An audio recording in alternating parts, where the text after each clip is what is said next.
ಕೆಲವೊಮ್ಮೆ ತಾಯಂದ್ರಿಗೆ ಸಲಹೆ ಬೇಕಾಗಿರಲ್ಲ, ಅವ್ರು ಹೇಳೋ ಮಾತನ್ನ ಕೇಳಿಸ್ಕೊಳ್ಳೋರು ಯಾರು ಬೇಕಾಗಿರುತ್ತೆ. ತಾಯ್ತನದಲ್ಲಿ ತುಂಬ ಚೇಂಜಸ್ ಆಗುತ್ತೆ. ಅವರ ದೇಹ ಪ್ರಕೃತಿ ಚೇಂಜ್ ಆಗುತ್ತೆ, ಅವ್ರ ಮೆಂಟಲ್ ಸ್ಟೇಟಸ್ ಚೇಂಜ್ ಆಗುತ್ತೆ, ಅವ್ರ ಎಮೋಷನ್ಸ್ ಚೇಂಜ್ ಆಗುತ್ತೆ, ಉಸಿರಾಟ ಚೇಂಜ್ ಆಗುತ್ತೆ. ಅದು ತಾಯಿ ಮೇಲೆ ತುಂಬ ಪರಿಣಾಮ ಬೀರುತ್ತೆ.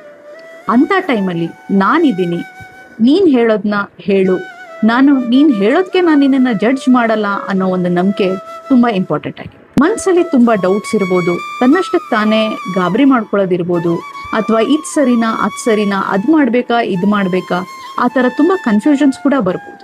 ತಾಯಿಗೆ ಬೇಕಾಗಿರೋದು ಜಡ್ಜ್ಮೆಂಟ್ ಅಲ್ಲ, just somebody to listen to Har.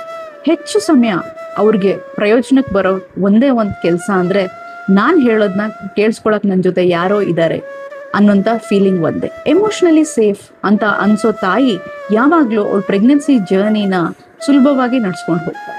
Doctors ಆಗಿರ್ಬೋದು, ಫ್ಯಾಮಿಲಿ ಆಗಿರ್ಬೋದು, ಫ್ರೆಂಡ್ಸ್ ಆಗಿರ್ಬೋದು, ಆ ತಾಯಿ ಹತ್ರ ಕೂತ್ಕೊಂಡು 1-2 ನಿಮಿಷ ಮಾತಾಡಿದಾಗ ಆ ತಾಯಿಗೆ ತುಂಬ ಮನಸ್ಸಿಗೆ ನೆಮ್ಮದಿ ಸಿಕ್ಕಾಗ ಅವಳು ಪ್ರೆಗ್ನೆನ್ಸಿ ಜರ್ನಿನೇ ಚೇಂಜ್ ಆಗಿಬಿಡುತ್ತೆ.